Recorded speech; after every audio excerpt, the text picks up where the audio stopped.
எனக்கு ரொம்ப பிடித்தமான அவருடைய வரிகளில் ஒன்று, குறுக்கு வழியில் வாழ்வை தேடிடும் குருட்டு மனிதர்களடா, இவர் கொள்ளையடிப்பதில் வல்லமை காட்டிடும் திருட்டு உலகமடா, தம்பி தெரிந்து நடந்து கொள்ளடா, இதயம் திருந்த மருந்து சொல்லடா. அது எப்படி சொல்றாரு பாருங்களேன்.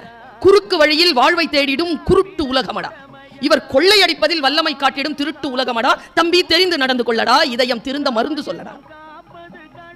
நான் தான் தீர்வு தர வேண்டும் என்று இல்லை, நீயும் தீர்வு தரலாம் என்று சொன்னவர் தான் பட்டுக்கோட்டை கல்யாணசுந்தரம் நம்மிடத்தில் விட்டார்.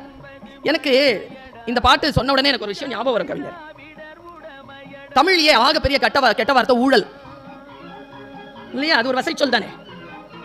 ஊழ் என்றால் விதிமுறைக்கு உட்பட்டது, ஊழ் அல் என்றால் விதிமுறைகளுக்கு உட்படாதது. அதான் ஊழல். மண் என்றால் இறுக்கமானது, மண் அல் என்றால் இறுக்கம் தளர்ந்தது. இங்க பாருங்க, ஒருத்தர் ஒரு மாடி வீடு கட்டிட்டார்.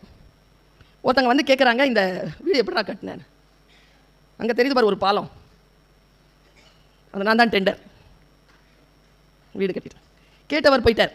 அவர் கொஞ்சம் வருஷத்தில் ஒரு வீடு கட்டிட்டார். இவரை விட 2 மாடி அதிகம். மொட்டை மாடியில் வந்து அவர் கேட்குறாரு, எப்படிடா ஒரு வருஷத்தில் கட்டிட்டார்? நாங்கள் தெரியுதா பாலம்? இல்லையே, அதான் இந்த வீடு. குறுக்கு வழியில் வாழ்வை தேடிடும் குருட்டு மனிதரடா, இவர் கொள்ளையடிப்பதில் வல்லமை காட்டிடும் திருட்டு உலகமடா, தம்பி தெரிந்து நடந்து கொள்ளடா, இதயம் திருந்த மருந்து சொல்லடா.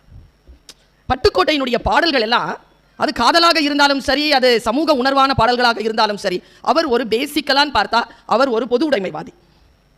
அதில் கருத்து மாற்றமே இல்லை. அவர் எங்கே நடந்தாலும் அந்த இடத்துல அவர் உங்ககிட்ட நான் அவரை பற்றி அண்ணன் அவர்கள் மூரா அவர்கள் பேசுகின்ற பொழுது எவ்வளவு முடியுமோ அவ்வளவு வரலாற்று செய்திகளை உங்களுக்கு கடத்தினார்கள்.